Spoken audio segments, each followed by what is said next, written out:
Okay, everybody, let's welcome the captain of Legion 13, Jon Rahm, and the captain of Torque AGC, Joaquin Niemann. These are the only two players who are mathematically eligible to win the 2024 individual championship at the end of this week, with only a 3-point difference between the two. Welcome, guys. So, Jon, this is obviously your first season on LIV, and you have one win and finished inside the top 10 of every event that you played. Did you have this as a goal heading into this year, and are you surprised by your performance? Yeah, this was the goal, to have a chance to win and hopefully win. Joaquin's played fantastic all year, so to just be in this position means that I've done pretty well myself. And expectations are hard. Was it the goal? Yes, you never know how you're going to play. So I'm very happy that in the second half of the season I've played a little bit better than I did early on, even though I still played pretty good golf early. So I'm happy to be in this position and very excited to start the week, because it's going to be a special one for one of us too. And Joaquin, you started out the year really strong with 2 wins, one in Mexico, one in Jeddah, and then you had the round of 59. So how do you feel that your game is now compared to the beginning of the season? Yeah, I mean, it's been pretty good. The start of the season, the first half, I'll say, yeah, I mean, I play amazing, winning 2 tournaments at the start. And then, yeah, I mean, down the last part, I haven't been the best, but I feel like it's getting there, and to be in this position, the last tournament is pretty special. And do you guys, is there an extra set of nerves this week, teeing it up? Do you guys feel like there's a lot at stake? Yeah, I mean, there is obviously a big goal for the season this week. I mean, one of my goals was to win the season, and yeah, I mean, it's all come down to the last week. So yeah, I mean, there is a little extra pressure, which I feel like is nice. It's part of the sport and being competitive, and for me, yeah, it fits me in a good way to get better, to work harder, and to be more ready for that position. And Jon? I agree with what he said. Yeah, I mean, I think you'd be lying to yourself if you said there's nothing extra, right? We're all aware it's the last event, and for the two of us, obviously, we both want to win. Anybody wants to win. So I also believe that being able to be in this position and having those extra nerves is a privilege, right? We're the only two in the entire league that are going to be feeling like that this week. So yeah, you have to embrace it and compete, and still try to win, but knowing that there's a lot more at stake if that doesn't happen. So I don't know if you guys are aware, but you guys each get a championship ring if you win, which is obviously unique to golf. It's prevalent in other sports. I'm going to read you some information about the ring that you guys would get to take home. It has 5.78 carats of white diamonds, has 1.2 carats of natural green emeralds, has green glow-in-the-dark UV enamel detailing. It has a concealed ball marker with an embossed QR code. The QR code permalinks to the video reel of your winning moment, so the winner can relive and share their victory anytime that they wish. And it also has 1 carat of black diamonds, 14 karat gold weight of 84.8 grams. How cool would it be to take this home, Wako?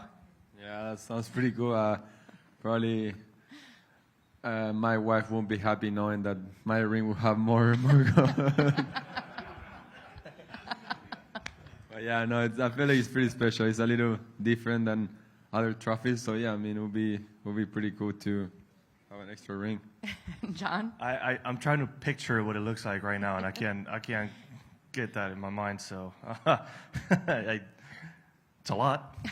It's definitely a lot, but honestly, who cares what it is as long as you're the one that has it, right? That's, I think, what most of us would be thinking. I'm sure your kids will love scanning the QR code and watching your winning moment. They're too young right now to be scanning anything, but I try to keep a lot of that part of my life away from them right now. They're still a little too young.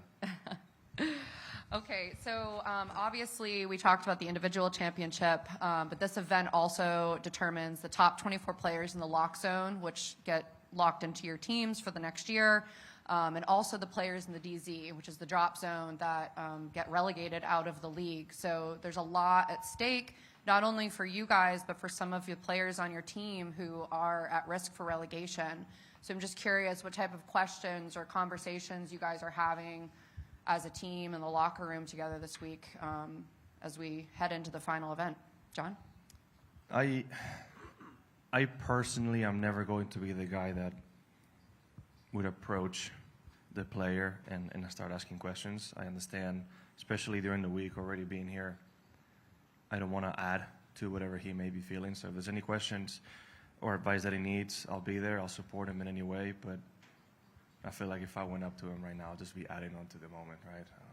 Obviously, they're aware of what they need to do. They're aware of what they need to finish at to have a chance to get out of that relegation zone. So this late in the season, I'll leave it up to them. And maybe if I see that they're a little nervous, I'll try to calm them down in different ways. But I try to let them be the ones that come to me if they have any questions. And Wako? Yeah, I feel the same way, and I feel the same way. Obviously, they're gonna have a little extra pressure, but I think it all comes down to them. They all know where they chasing the way they work every day, and I mean, obviously, it's not a great situation to be honest, but yeah, like Jon said, I'm not gonna be there and ask him, hey, you're in this situation, you know, you gotta do something. I mean, they all know what they're doing. They're all trying to get better. And yeah, I mean, on our team, we're all trying to help each other. So is there anything we can do to help and to get him get better? We're gonna do it, and we're here. So they all know that, and yeah, we're here to get better. And yeah, I feel pretty confident that Mito's game is getting better. He's getting a lot confident. We see with his new putter technique, and yeah, he's gonna be all right. On the topic of relegation, when you look at the standings, there are currently several captains that are at risk for relegation, which is new for LIV Golf. Amongst the players, is there a different vibe this week, given what's at stake across the board? I don't know. You might be asking the wrong two players. Yeah, I think our mind is on something else. So, you especially Torque. I don't know how close they are to clinching the third spot, to have a bye day in Dallas. So you're probably thinking about other things other than that. I have mixed feelings about the topic of captains and relegancy. There's a lot of ways to look at it, right? You're a captain, maybe you should have some sort of safety net, but at the same time, if you are a captain, you're supposed to be a leader, maybe play better, right? So I'm not sure if I've made up my mind yet, right? But I do, in this sport, in sports in general, right? You try to feel like you earn everything you accomplish, and if you don't play well enough, things are not going to usually go your way. So we know, at least in many leagues and in Europe, where you don't play good, you get relegated. So there is an element of excitement to that as well, that even a captain can have a bad year and just not be there, right? So it's not as safety and comfortable as many people make it sound. Wako? Yeah, I think it's a tough situation too.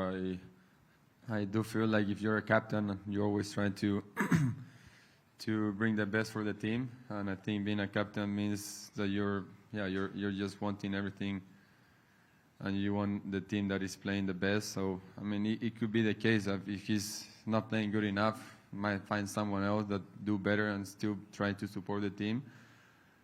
But yeah, I mean, they could be different ways, but yeah, it's a tough position to be on it. And yeah, I mean, I feel like in golf, we're always competing and trying to be in a better position and trying to win. And yeah, I mean, that's a different situation, and I don't think anybody would like to be there. So yeah, what they have to do is just, I mean, work harder, play better, or yeah, just find a way to improve. And last one from me, as captains, have you guys started thinking about the off-season and what that could look like for your team in 2025? Obviously, certain players will be free agents. There's the possibility for recruitment. There's player pathways from LIV Golf Promotions. Have you guys given any thought to that as the trade window, I believe, opens after Dallas? I mean, for me, my team is looking pretty solid. I like how's my setup. I feel like we obviously we haven't played our best as team during the season. We still obviously 2 weeks from the end, and we still can make something happen. I feel like Dallas is the main week, and we gotta play good. And there's a lot of stake this week to get that bye. But if not, there's still also a big chance for us to win. So yeah, I mean there's a lot of golf to play, and for us the off season is a good way to prepare ourselves and try to improve. But yeah, I mean I'm pretty excited to see what's going to happen on the other teams. John? I've given it a little bit of thought, but not a lot. My mind right now, past Dallas, is more preoccupied with the birth of my daughter than anything else. So I know Jeff has been thinking about it and the possibilities. I haven't. Obviously, a lot depends on what happens this week, because if Kieran doesn't have a good week, then yeah, we're gonna have to think about some possible moves. So, you never know. You never know what may happen. But I am intrigued as well, as my first off season and trade world experience for LIV Golf. I am interested in seeing what may happen. I've heard rumors of different interests from teams and different players. Some of my players, which with the year we've had, I hope they don't want to go anywhere. So yeah, I'm definitely looking forward to see what happens. Great. Thank you, guys. So is this the biggest sports showdown between your two countries since the 2014 World Cup? I don't even know when. Well, the 2014 World Cup didn't fare very well for us, so I can't remember many sporting events where Chile and Spain actually get to go at each other. So I don't know if it would fulfill that high a caliber, but we're certainly excited for it, right? I mean, it's not really the countries behind it like it would be in the World Cup, but I guess the situation. I think it's very good for Hispanic golf in general. The fact that you have two Spanish-speaking men competing for the title, I think it says a lot, right? I think you can inspire a lot of people, both in Latin America and in Spain. Marco, you were 15 at the time. I was trying to. I didn't know. I didn't get the question. It's okay. I'm just curious, when was the first time you guys met? Do you recall that? I think you guys played the 2017 U.S. Open. Might have been the first tournament you were in the same field. 2017. No, I played U.S. Open on 2017, but I was an amateur.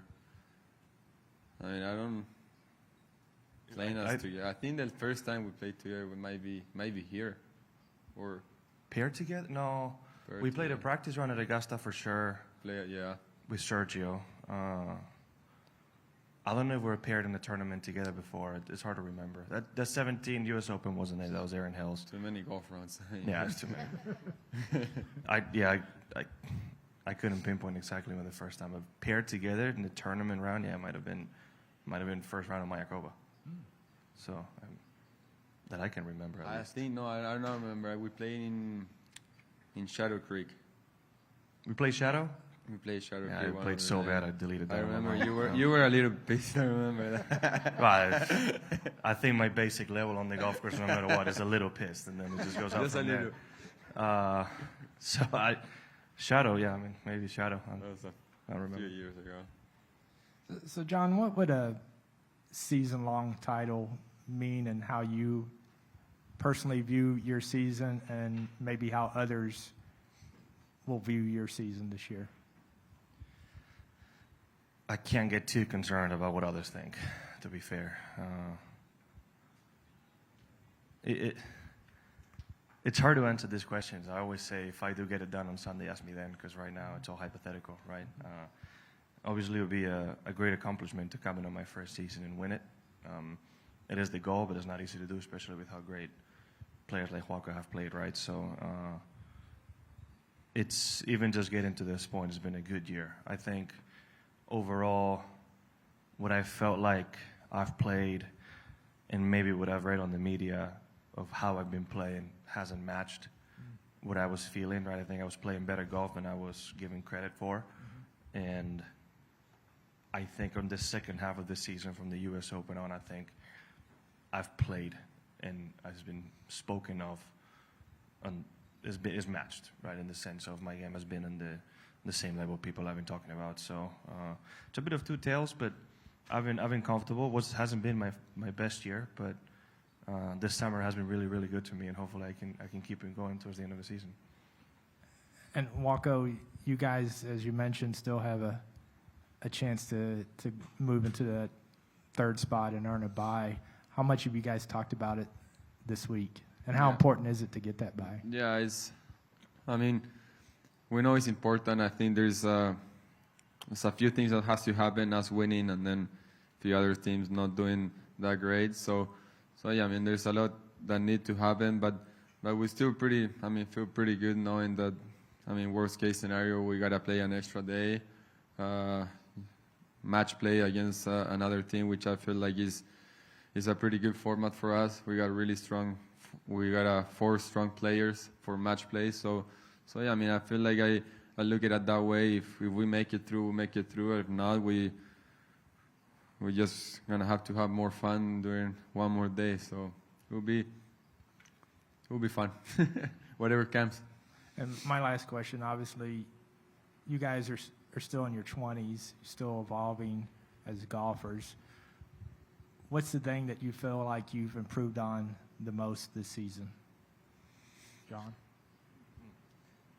I got 2 months of being on my 20s left, so. I was giving you some credit. Right question, right time. Yeah. Well, I was thinking about that was the second half of the question, sorry. What's the thing that you feel like you've improved on the most, evolved as a golfer this season? This season?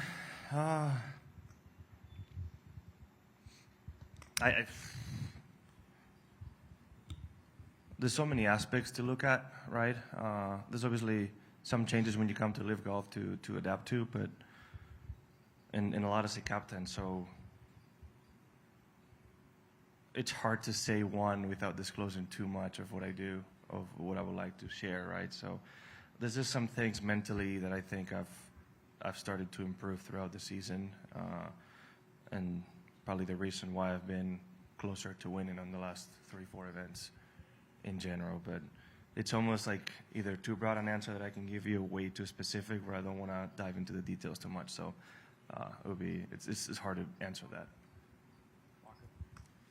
For me, I feel like it's been a big change since I came to LIV Golf, especially because of my team. I feel like I've been able to listen a little more and try to understand what other people do things better, and being able to have 3 other guys there that do really good stuff during the day and not just golf in general. Being able to learn that and try to apply it into my life, it's been really helpful, and yeah, it's been helped me to grow a lot the last 2 years. So I feel like looking at it that way, it's been great being around a good team. Hey guys, Dan from Sports Illustrated here. I just got to say, over the years, it's been so fun to watch you guys. I mean, from the competitive nature and the artistic style to your gameplay, that it's been a joy. And now to get to the end of another season is just, again, an absolute pleasure. But kind of looking back, we'll go historically. When you guys achieve a win in your career, how do you process that? Is there a prize awaiting for you, something that you treat yourself? Is it raise the trophy, set it back down, and grind tomorrow morning? I'm just curious, is there something to that? When you achieve a win in your career, what follows that for you? I mean, I try to look at the way that winning a golf tournament, winning a trophy is just a trophy. I feel like for us, we got a long career, and we try to improve every day, try to improve every aspect of our game and of our life. And winning a golf tournament, I feel like obviously it brings a lot of attention, and you do what you expect to do. But I feel like it's a good learning point to see what kind of stuff you're doing right, what kind of stuff you're not doing right, and it's a good process to learn a lot. But yeah, I mean, I try to look at the way it's just a trophy. I feel like there's few times before that I won, and I felt like I made it, and it's not that way. I still need to recover the next day. I need to sleep next day. I need to get up and work again and do everything again. So yeah, I mean, I feel like winning is, it's just a name. It just doesn't change anything. I mean, I agree with what he said. It's very, very gratifying and satisfying to see everything you work for happen and get that win. But I feel like in golf, unlike many other sports, for the most part, there's always a next week. Right? Like one of us can win the tournament and the season title this week, and you can't overexert yourself because next week you have the team championship, right? So I feel like this in golf is always a next week coming, which is kind of a blessing and a curse at the same time, right? So this maybe what I've done in the past, if you accomplish something big, you almost have to postpone it until you have time and then celebrate it. Because one of the best advice I ever got was from Rafa Nadal, and it was after winning the Masters, and he told me, make sure you enjoy this moment, make sure you celebrate it, because you don't really know when it's going to come again. Now, when he told me that, I don't know if he was aware that I was playing the week after, 3 days later at Hilton Head, but the week after we had 1 or 2 weeks off, then you can let yourself celebrate it, right? So it's almost like you can pick your spots, enjoy what you've accomplished, but what he said, win or lose, the next day you wake up and you start all over again. The grind doesn't really stop, right? So it's that's what I think can separate golf, but you can see it in other sports where, I mean, Kobe was famous for it. I mean, he might have been the only one, right? But like win or lose an NBA title, take 2 weeks off and start over again, right? So we don't usually have that long enough off season in golf, but I personally have tried to share and enjoy those wins with the people around me. That's great. Thank you, guys. Jon, you referenced this a little bit a while ago, a couple minutes ago, but is your recent play, going back to your win, the Open, the Olympics, the close call, Greenbrier, is it comparable to that stretch last year when you won 4 times, including the Masters? I would like to say yes, but no, because I did win 4 times, including the Masters. So had I won 3 of those events in the Olympics and the Open, maybe I could have compared it, but no. I've enjoyed the month of golf. Was really, really enjoyable. It almost started in Valderrama to play good, finish top 10 in a tough week, 7th at the Open, win JCV, almost get it done at the Olympics, and then Greenbrier. It's been kind of what we were just talking about, seeing what I've been working for this year happen finally. So it's been really enjoyable for me to do. A couple of painful moments in between, but it's what you compete for, right? It's what you practice first to put yourself in those situations. So golf level game-wise, yeah, maybe I've been close to what I did last year early in the year, but still I would say it's maybe a little bit below that. Also, you mentioned your wife's going to have a baby. Can you tell us where things stand with, I guess the Spanish Open coming up, the Ryder Cup, meeting those commitments? Can you tell us where all that is? Are you going to try to play the 4 or the 3 more that you need, or are you trying to work out something? Still talking to the DP World Tour. I intend to play in Spain. Yeah. So, but do you know, is my understanding you're supposed to have to enter by tomorrow? Is that, okay. Noon in, well, I'm entered to the tournament. Okay. We entered a long time ago. Whether they let me play or not is a different thing. I'm not a big fan of the fines. I think I've been outspoken about that. I don't intend to pay the fines, and we keep trying to have a discussion with them about how we can make this happen. I've said many times, I don't go to the Spanish Open for the glory or anything else. I think it's my duty to Spanish golf to be there. And I also want to play in Soto Grande. So at that point, they would almost be doing not only me, but Spanish golf a disservice by not letting me play. So yeah, that's why we're trying to talk to them and make that happen. I would also love to play the downhill. I have a good friend who asked me to play, and Johan's been a great ambassador for the game of golf. So I would love to be able to play all those events. I'm sorry, the other event you mentioned, is that the other Spain event? Yeah, Soto Grande Right. is the town next to Valderrama. So that's the Andalusia Open or Masters, I think is the name. And it would go Madrid, so Open de España, downhill, week off, Soto Grande. And I want to play all of them. I think I might be entered into both of them. We submitted we enter those events, yeah. I mean, and I want to play. That's my intent, is to play. And, you know, not to dive too far into this, but how's Kelly doing, and how does that impact this at all? She's doing really good. She's doing really good. There was a dark moment there with the pregnancy. When I say moment, it was every bit of 2 months. And I feel like we're coming out of that right now. We're towards the end. Because of the issues we've had, they probably won't let it go past 38 weeks, but she keeps doing better and better, so they keep changing what our deadline is. I think right now, most likely, if a baby doesn't come early, we might try to induce right after Dallas. So it could be a case where I go home, deliver the baby, and then flight Tuesday or Wednesday to Madrid. So I could have a case of flying Thursday morning and teeing off Thursday afternoon. Could have a case of landing there on Wednesday and teeing off Thursday morning, right? So I'm saying right now we have that going on. But if the baby comes early, then we'll see what happens. I probably still would go back home to try to spend some time with them before I'm gone for the other weeks. And I'm sorry, just one more on this, but is it your understanding you have to play those 4, in other words, 3 more, because the Olympics counted? Yeah. The Olympics counts as those 3. I don't know all the regulations. I know if you play your country's open, counts as 2.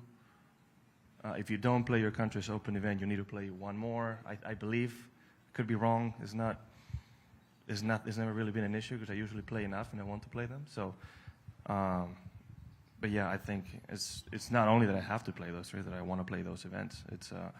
They're fun. My last experience at the downhill, I didn't play good, so maybe I'll get a little bit of redemption. Even though being a 4th week in a row after having a baby might be a little much for Scottish weather especially, and Carnoustie. But still looking forward to some really fun golf ahead. Thank you. John, about the Rafa Nadal advice, I imagine you get a flurry of texts the night you win the Masters, and you almost don't even get a chance to look at your phone. But then you drive to Hilton Head very quickly. You have to do media immediately. I guess I'm curious, how does Rafa's advice break through all of that noise? Is it obvious because he's Rafa Nadal, or is it? Yes. Yeah. Yeah, I mean, there's certain names, like obviously you're going to get a lot of family and friends, and the immediate family, obviously, phone calls, right? Well, my dad was there, but phone calls with my mom and other part of the family, don't even need to respond to the text, really, right? So, but then there's a lot of them that maybe no, you're not going to be able to answer at the moment, but the second you see a name like Rafa Nadal come by, and his was a voice message, I don't know what I was doing, but instantly the second I saw it, I listened to it right away, right? So yeah, there's names like that one, like a Michael Phelps, like Larry Fitzgerald, other great athletes that if they send you a text that they have, I mean, you want to listen to it, because not only they might be talking from experience, they might give you some great advice in general. But it's funny because you mentioned that. You pick your moments trying to respond, right, to all those people. You're getting hundreds and hundreds of messages, and depending how social you like to be, it might be more. And if you go into social media, it may be even more, which I stay away from that. But it's something that you welcome, but it gets to a point where you can't really respond a personalized message for everybody, right? It gets a little blunt to a lot of friends where you just say thank you and move on to the next. And then I think for both of you, the discussion about unity in pro golf, men's pro golf, I think there's a bit of an acceptance that it's going to be decided in boardrooms. But I was curious if when you have this match between Bryson, Scotty, Rory, and Brooks, and things like of that nature, are there things as a player on the LIV side that you guys have done or would be interested in doing and kind of getting closer to unity? God, I'm not sure if I understand the question, but ever since I joined, and I believe before, I've felt like we should do what we can to. We have an opportunity to create a new stage for golf in the world of sports that could be better than what we had before, and I feel like we should take advantage of this situation. So yeah, if there's anything that we could do that needs to be done, I'll be happy to do it. Had I been asked to go play in that match, I don't know the date, but I would have tried to do it because on that time I will be going to Spain, so December can be tricky, but I would have tried to make it and be a part of it. If there's ever anything in the future like that, yeah, I mean, I wouldn't mind. I think we could do some special things having both tours, for the league and the tour, and we could end up with what I keep saying is an even better product for the spectators to watch, and something very, very special. Now, you do need the smarter people behind closed doors to decide what that looks like. I don't know what the law says. I don't know what could be possible or could not be possible. But I think if they put their minds together, they can come up with something very special. And that's been my thought all along. Yeah, I'm not against anybody, and unify and grow the game. So yeah, I mean, I don't think there's much I have to say. I feel like it just whatever comes that I can do to help grow the game and try to unify and have more people interested on the game. I'll be here, happy to do it and try to help out. Like one more from Joy. Hi guys. I wanted to ask you about the battle everyone has asked. What do you think about the Battleground out there? How's the course, and how does it suit your game? I haven't seen all 18 holes, so I can't give you a complete. I've only seen the front 9 yesterday, and I believe it was a different wind than we're going to play. It's in fantastic condition. It was, from what I hear, really firm a few days ago, and they tried to get under control yesterday. Small greens, maybe not the longest overall, not the narrowest fairways, so it does seem like approach game is going to be very important this week. Like I said, I mean, overall, the message would be small greens they're not flat, so they play even smaller than they are. It could be a week where, you know, if your ball striking's on and your irons are on, you could have a very low one, and the opposite, where if you're missing greens, it could be a very long week as well, right? So I think it can be deceptively difficult for people that are just looking at it on paper without seeing it in person. Yeah, I mean, just what Jon said is, I feel the same way. I always like playing golf in the Northeast. I feel like they always, this time of year, have great conditions like they have here right now. So for us, obviously, there is different type of golf courses and their defense from the golf course are. For us, for me, it's always nice to play good conditions, and that's what we have this week. So yeah, whatever the challenge of the golf course brings, it will be a good challenge. And I also haven't seen the front 9 yet, so I'm pretty interested to see what it is. But I'm pretty sure it's similar to. I have kind of like an idea about seeing at the back 9, so it will be a nice challenge. And if I can ask you guys, Jon, you played I think 37 rounds on LIV Golf this season, and had just 2 rounds where you failed to break par. Joaquin, you had a 59, and I thought you had a great 6 under in UK where Jon was winning, and you needed to keep track of him in that tournament. Can you just both tell me about any round that really stood out for you guys during the season, or will it be a case of Sunday's round being the best round of the season? What happens? I mean, for me, obviously the best round of the season was the 59 Mayakoba, for sure.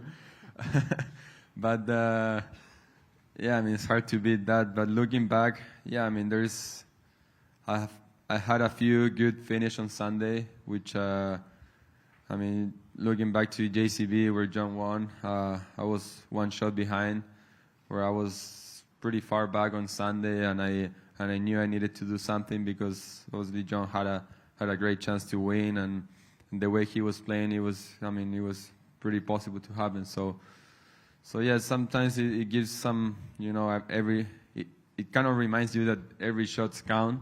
I mean, you see now I'm just 3 points behind, and that's only probably one shot, you know. So yeah, it just reminds you how important it is to stay present, to focus and give all your 100% on every shot, because you never know what it could finish. So yeah, I mean, looking back, there's a good Sunday rounds, and yeah, I feel like I had a few good finish to a few kind of poor starts on the first 2 days. So yeah, it's nice to see them, and it will be nice to start with a 59 again.